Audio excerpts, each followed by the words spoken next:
हमारे channel Hollywood cinema को subscribe करें और बेल आइकन दबाएं नए वीडियो की नोटिफिकेशन पाने के लिए।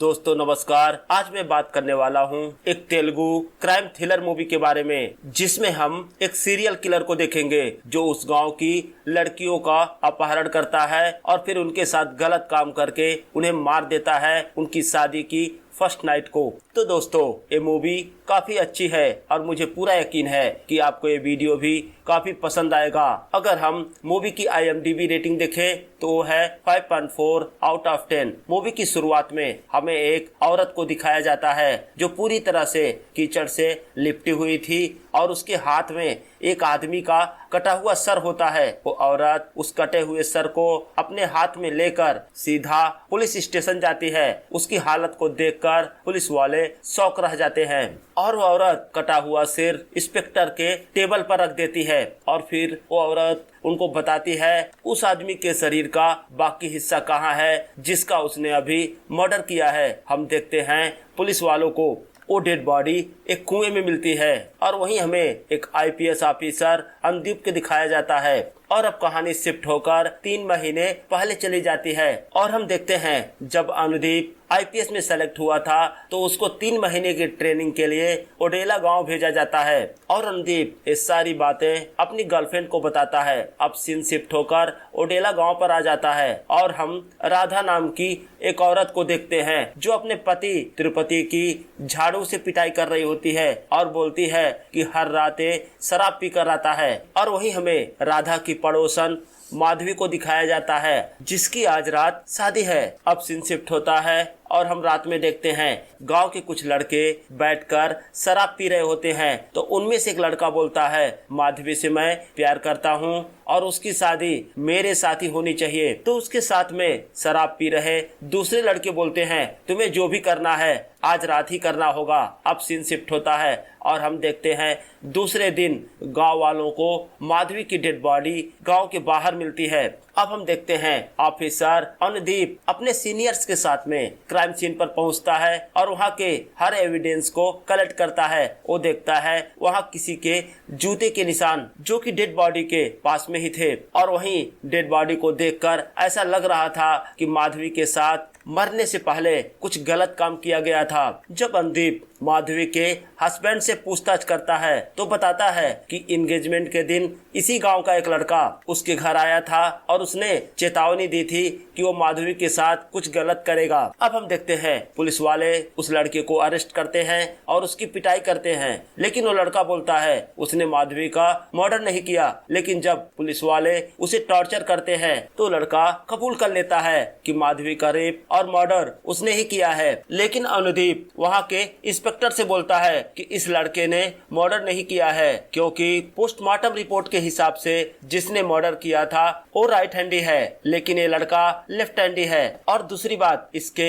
जूतों के नंबर क्राइम सीन पर मिले जूतों के नंबर से मैच नहीं खाते हैं। तभी पुलिस वालों को एक कॉल आता है और पुलिस वालों को बताया जाता है कि गांव के बाहर एक और लड़की की डेड बॉडी मिली है। जब पुलिस वाले क्राइम सीन पर पहुंचते हैं तो देखते हैं इस लड़की की बॉडी की कंडीशन सेम थी जैसे उन्हें पहले मिली थी, यानी कि पहले लड़की के साथ गलत काम किया गया फिर उसका मर्डर कर दिया गया। और वही गांव वाले बताते हैं इस लड़की की शादी भी एक दिन पहले ही हुई थी। इसका मतलब दोनों केसों में ये समानता थी कि दोनों लड़कियों की शादी के दूसरे दिन ही उनका मर्डर हो गया था। तो IPS अनुदीप बोलता है मुझे डाउट है ये किसी सीरियल किलर का काम है, लेकिन वहाँ का इंस्पेक्टर बोलता है ये बस एक इत्तेफाक की बात है कि दोनों लड़कियों की उसी दिन शादी हुई और दूसरे दिन उनका मर्डर हो गया।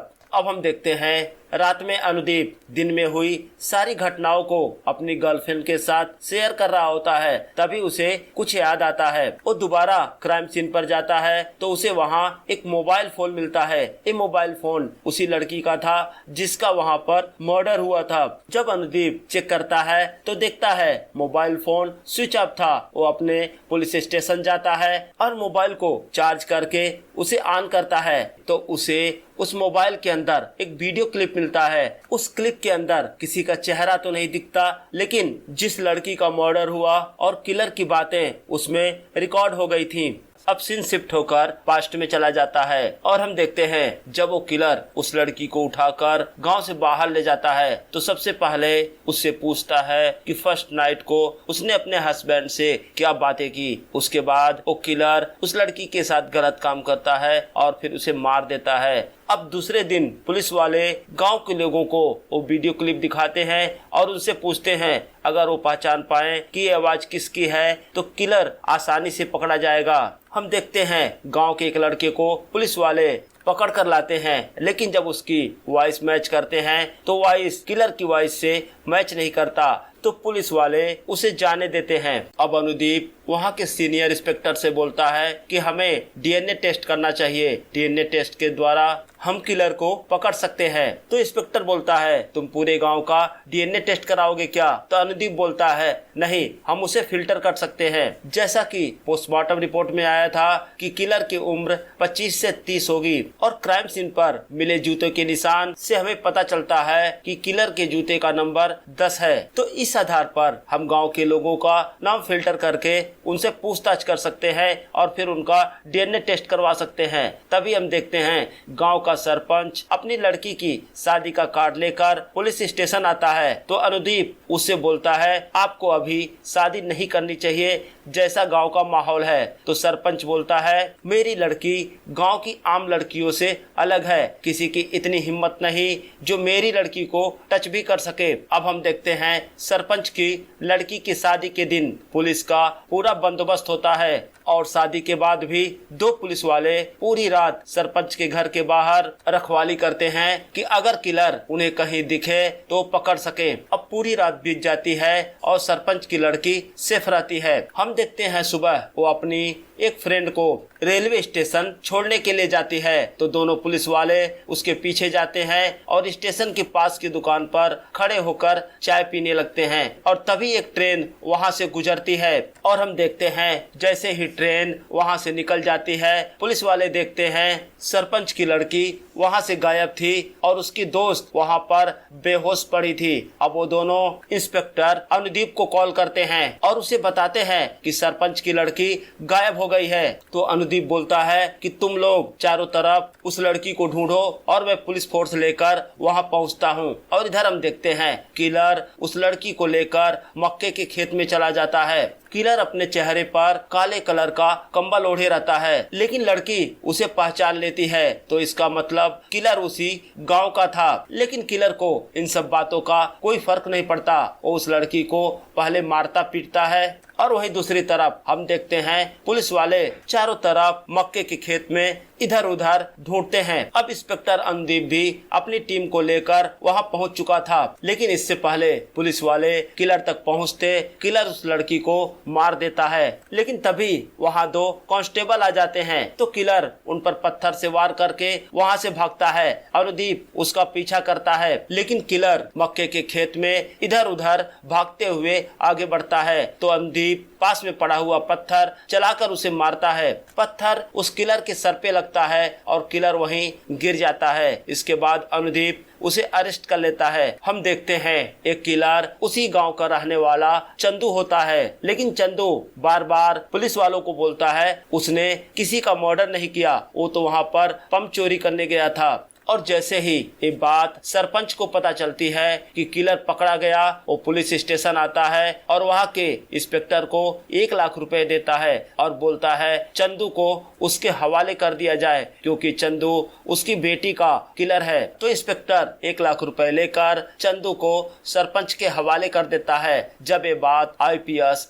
अनुदीप को पता चलती है तो बहुत नाराज होता है और इंस्पेक्टर को बोलता है कि मैं एसपी साहब को कॉल करके ये सारी बातें बताता हूँ। तो इंस्पेक्टर अनुदीप को रोकता है और उसको बोलता है अगर वो पैसा नहीं लेता तो सरपंच उसकी फैमिली के लिए दिक्कतें पैदा करता और उसके पास 3 बेटियां हैं, उनकी शादी वो कैसे करेगा। लेकिन फिर भी अगर तुम चाहते हो एसपी साहब को इन्फॉर्म करना तो उससे पहले मेरे घर पर एक पॉइजन का बोतल भेज देना ताकि मैं और मेरी फैमिली उसे खाकर सुसाइड कर सके। तो अनुदीप रुक जाता है और एसपी साहब को इन्फॉर्म नहीं करता। और इधर हम देखते हैं चंदू के घर वाले, उसका भाई तिरुपति और उसकी भाभी राधा पुलिस स्टेशन पहुंचते हैं चंदू से मिलने के लिए। और वो दोनों अनुदीप से रिक्वेस्ट करते हैं कि एक बार उन्हें चंदू से मिलने दिया जाए, क्योंकि वो जानते हैं चंदू ऐसा नहीं कर सकता। तो अनुदीप बोलता है वो चंदू को नहीं बचा सकता, क्योंकि चंदू उनके पास नहीं सरपंच के पास है। और इधर हम देखते हैं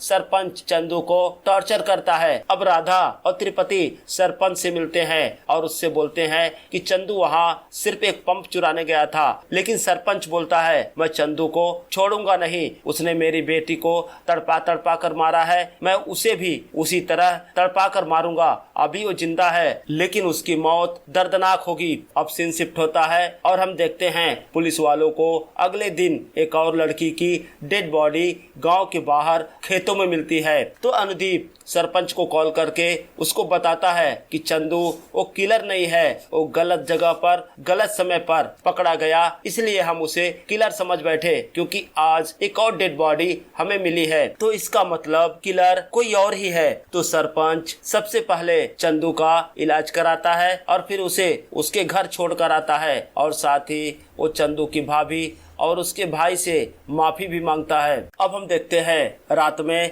अनुदीप के पास उसकी गर्लफ्रेंड स्फूर्ति का कॉल आता है। तो अनुदीप उससे बताता है कि वो किलर को पकड़ने में फेल हो गया और उसे लगता है वो इस जॉब के लिए परफेक्ट नहीं है। तो स्फूर्ति बोलती है ऐसा नहीं है, तुम परफेक्ट हो, लेकिन तुम्हें किलर को पकड़ने के लिए दोबारा कोशिश करनी होगी। तो अनुदीप बोलता है कैसे?